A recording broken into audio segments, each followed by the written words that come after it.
존경하고 사랑하는 국민 여러분, 김진표 국회의장님과 선배 동료 의원 여러분, 한덕수 국무총리를 비롯한 국무위원 여러분, 가운데중 물결랑 서울 중랑구 앞 더불어민주당 서영교입니다. 클린턴의 유명한 말이 있습니다. 바보야, 문제는 경제야. 대한민국 경제가 최악입니다. 난방비 폭탄이 터졌고 전기세 폭탄이 터졌고 물가 폭탄이 터졌습니다. 윤석열 대통령 되고 좀 나아져야 되는 거 아닙니까? 그런데 이 폭탄이 웬 말입니까? 대한민국이 통계를 작성한 이후 최고치의 공공요금 인상이라고 합니다. 대통령이 물가를 잡아야 하는데 대통령은 물가에 관심이 없습니다. 요즘 대통령은 온통 안철수에게만 관심이 있습니다. 유승민 당대표 못하게 룰을 바꾸고 나경원은 반윤의 우두머리라고 저격하더니 이제는 안철수를 국정운영의 적이랍니다. 대통령님, 민생에 관심을 가져주십시오. 국민의힘 여당도 민심에 관심을 가져주십시오. 제발 국민 살림살이에 관심을 가지고 국민이 이야기하십니다. 우리는 민생 파탄 때문에 못 살겠어. 민생에 관심을 갖는 대통령이 필요해. 검사 대통령은 필요 없어. 라고 이야기하십니다. 이와 관련해서 경제 질문을 하겠습니다. 한덕수 국무총리 나와 주십시오.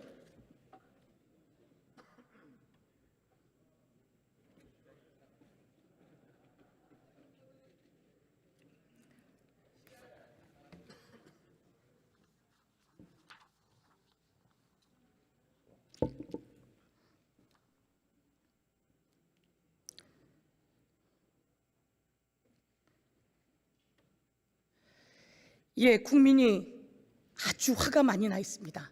난방비 폭탄에 고지서가 날라왔습니다. 고지서가 딱 몇 배 정도 나오고 있습니까? 글쎄요, 모든 세대마다 조금씩 다르겠습니다만 한 30% 이상 오르고 있지 않나 이렇게 생각합니다. 평균입니다. 그래서 더 잘 보십시오. 고지서는 딱 2배 나오고 있습니다. 난방비 고지서는 2배 나오고요. 전기료도 폭탄입니다. 전기료는 얼마나 더 나오고 있을까요? 그래서 최근에 전기값 조정이 됐기 때문에 아마 다음 달 정도면은 평균 그 전기를 쓰고 있는 그러한 그 세대에는 약 한 3,4천 원이 오르지 않을까 그렇게 생각합니다. 그렇습니다. 13,4천 원 정도 오르는데요. 그런데 이 난방비에 난방 온풍기를 8시간 틀었다.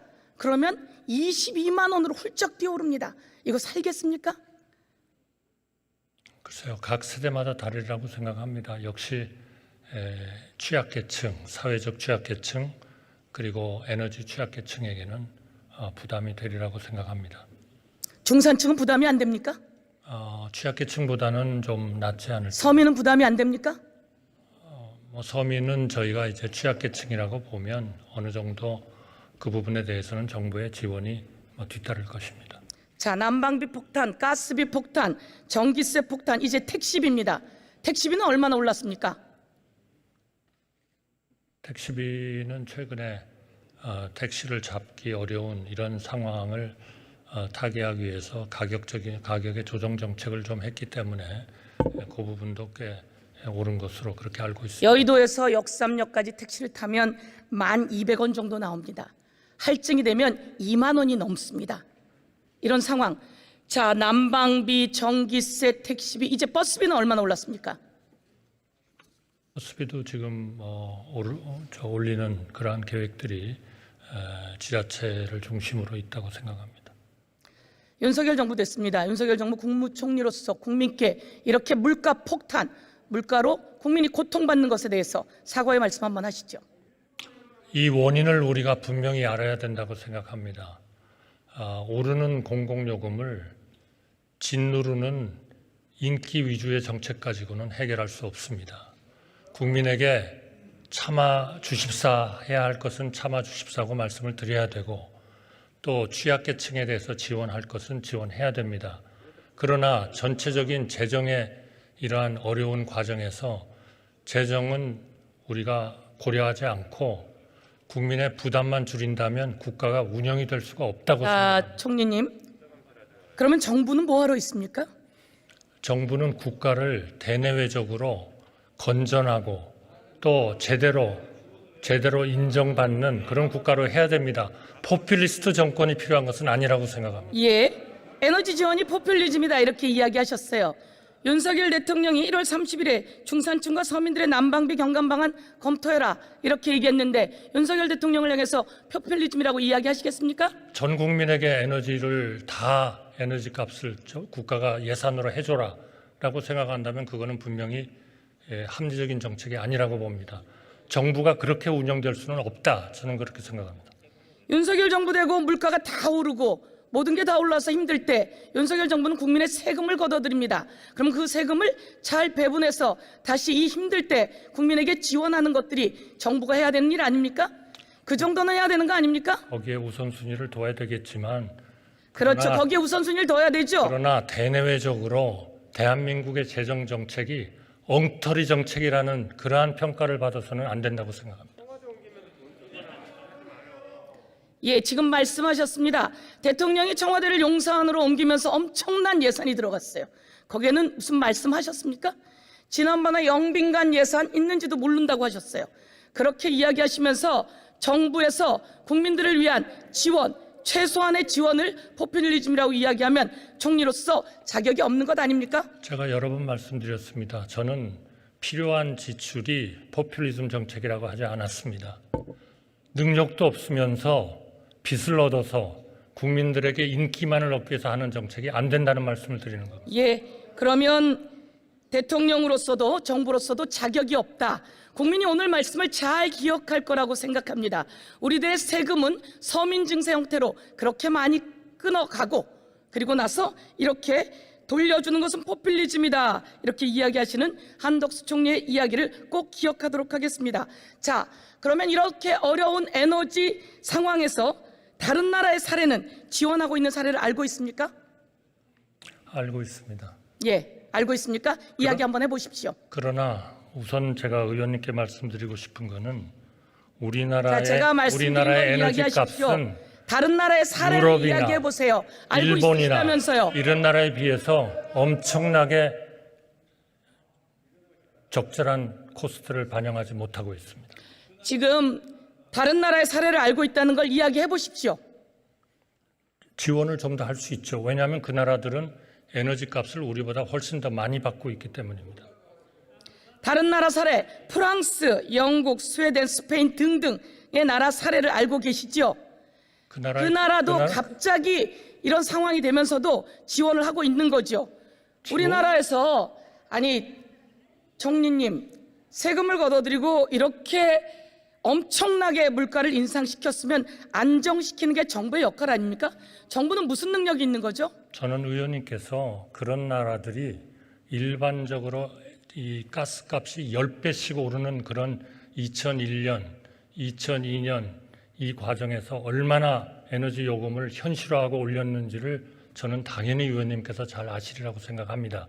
그렇게 올리면서 약자를 지원한 겁니다. 우리처럼 아무것도 하지 않고 가격은 10배로 뛰는데 국민들의 인기만을 위해서 그대로 가격을 유지하는 거, 이거는 나라를 운영하게 할 수 있는 그러한 합리적인 정책이 아니다. 저는 그렇게 생각합니다. 아무것도 하지 않고 윤석열 정부가 아무것도 하지 않고란 뜻이군요. 아무것도 하지 않고 가격을 에너지 값이 가스값이 10배가 오를 때 한 번도 조정하지 않았다는 말씀을 드리는 거예요.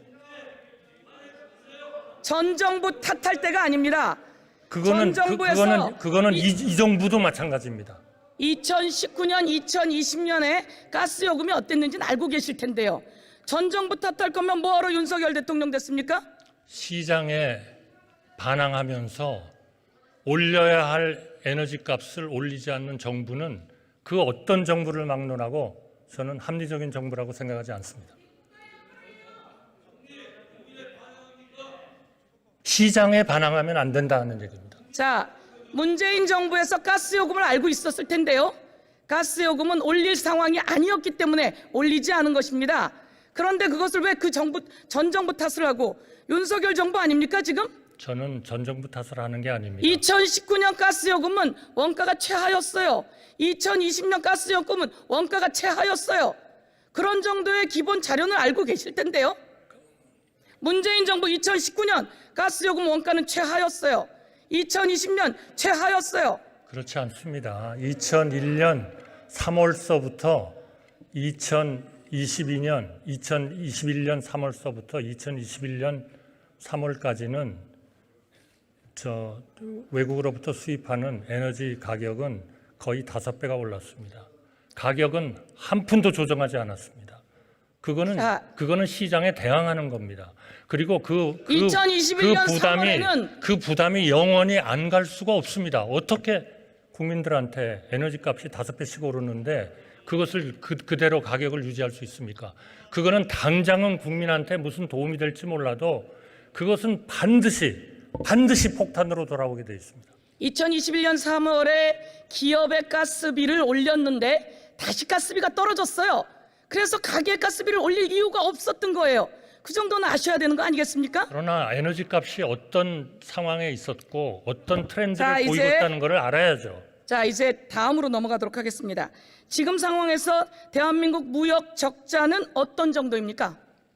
의원님 너무나 잘 아시겠습니다마는 지금 전 세계의 성장과 수입 수요라는 것이 급격히 줄어들고 있습니다. 천만에요. 그렇지 않습니다.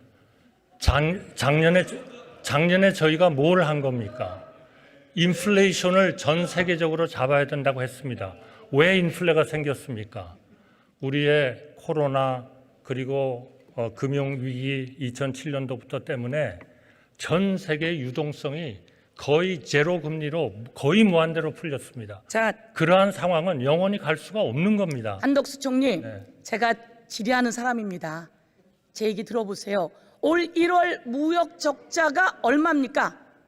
127억 불입니다. 127억 불. 이런 적자 있었습니까? 없었습니까? 그거는 우리가 아니 잠깐 우리가 왜 역사상 이런 적자가 있었어요? 없었어요?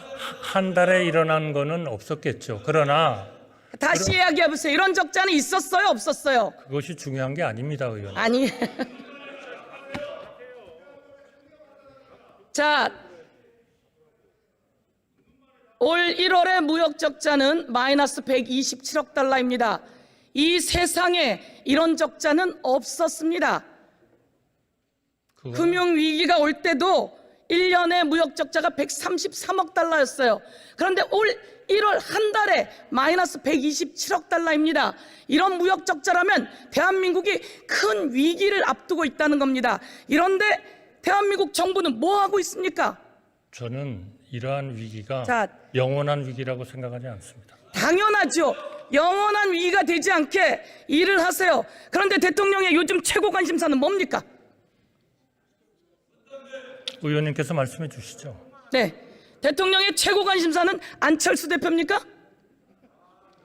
의원님께서 그런 주장을 하신다면 저는 그대로 듣겠습니다. 요즘 나오는 모든 보도는 안철수에게 꽂혀 있던데 맞습니까? 대통령께 말씀하세요. 경제 살려야 된다고. 지금 말하는 것처럼 이런 마이너스 127억 달러 적자는 있을 수가 없는 일입니다. 이제 이 위기를 모두 다 심각하게 여겨야 되고 특히 대통령이 민생 살리기에 애써야 된다 이렇게 말씀드리겠습니다. 꼭 그렇게 전해 주십시오. 네, 알겠습니다. 네, 다음 어려운 사람들을 위해서 1년에 100만 원 불려주는 저신용자, 저소득자 긴급 생계 지원 대책 있으시죠?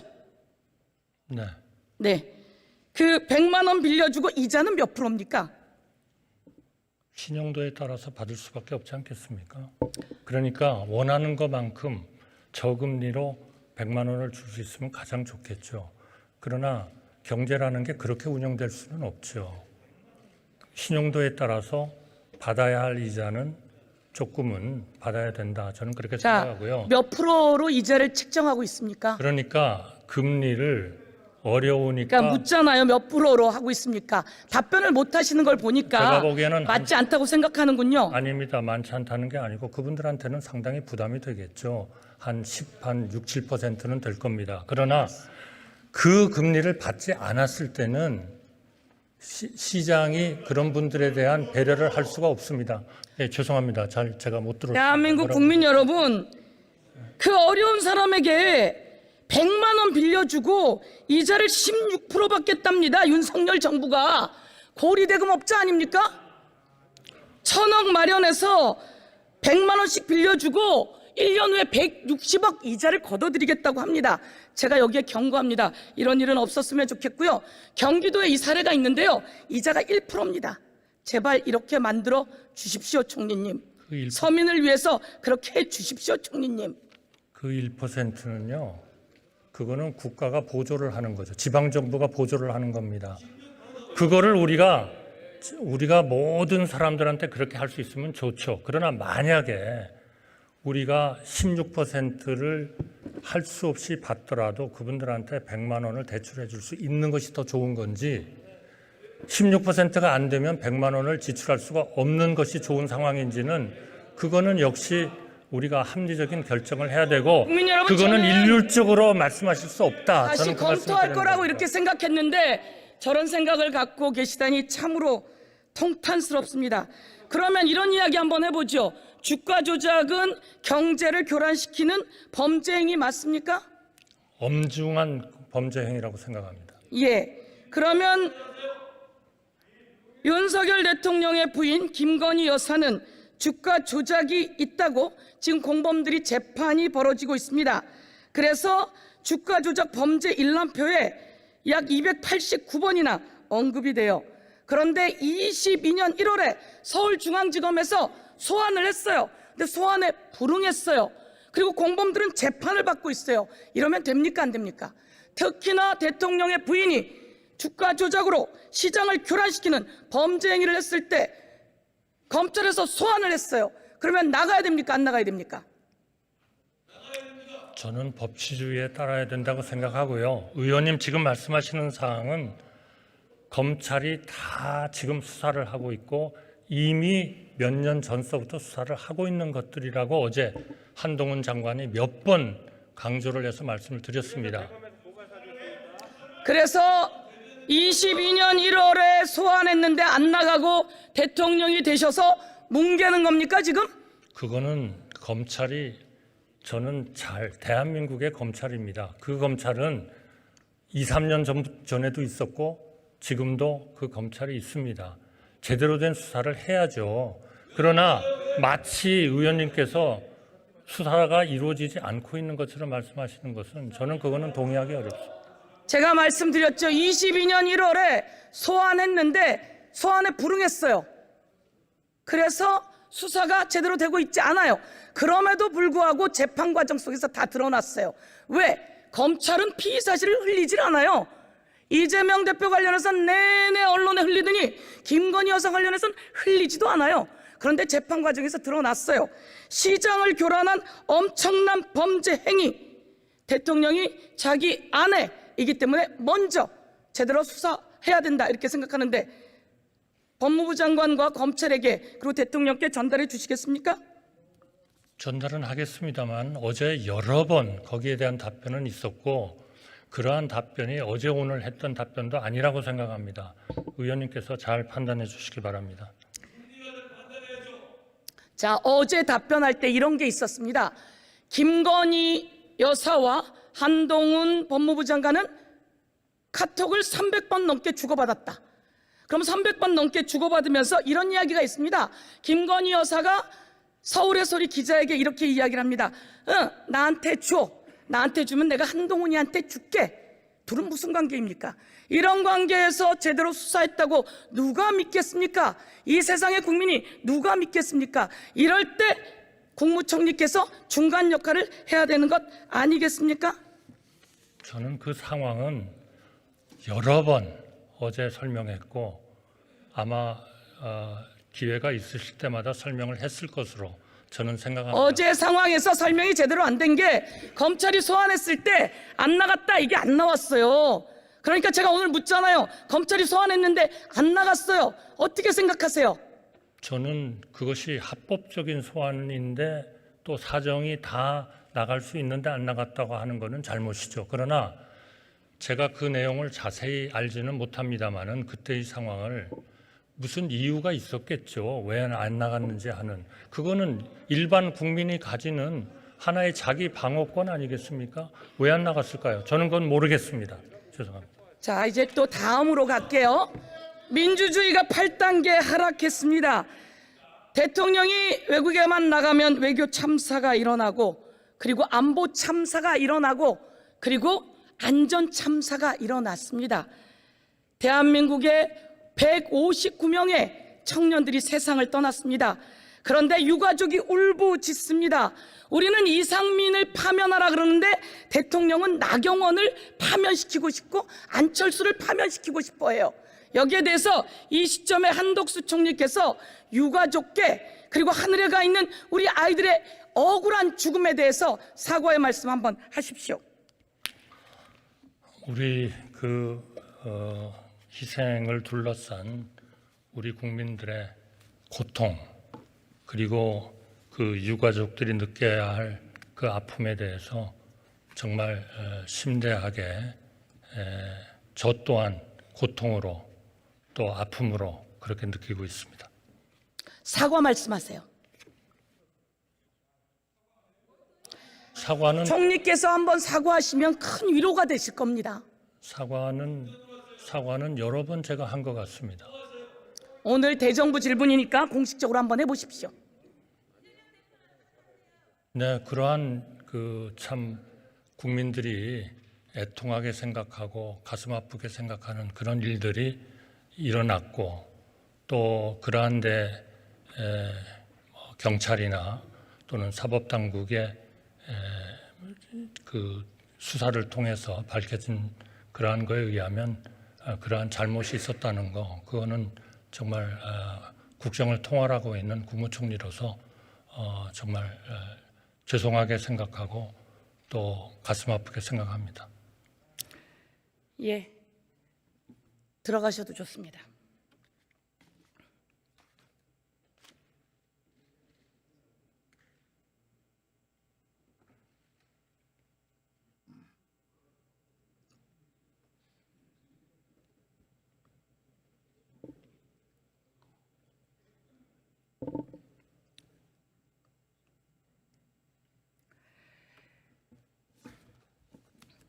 대한민국의 경제 폭탄이 떨어졌습니다. 윤석열 대통령 되고 나아진 것이 없습니다. 모든 것이 최악입니다. 국민들이 이야기하십니다. 대통령 때문에 못 살겠어요. 대통령은 김건희 여사와 장모 보호하고 국민은 보호할 생각이 없어요. 그리고 우리 아이들을 보호할 생각이 없어요 라고 합니다. 대통령 제발 대통령께서는 국민을 살피시기를 명령하겠습니다. 국민의 명령입니다. 국민의 민생을 책임지십시오. 감사합니다.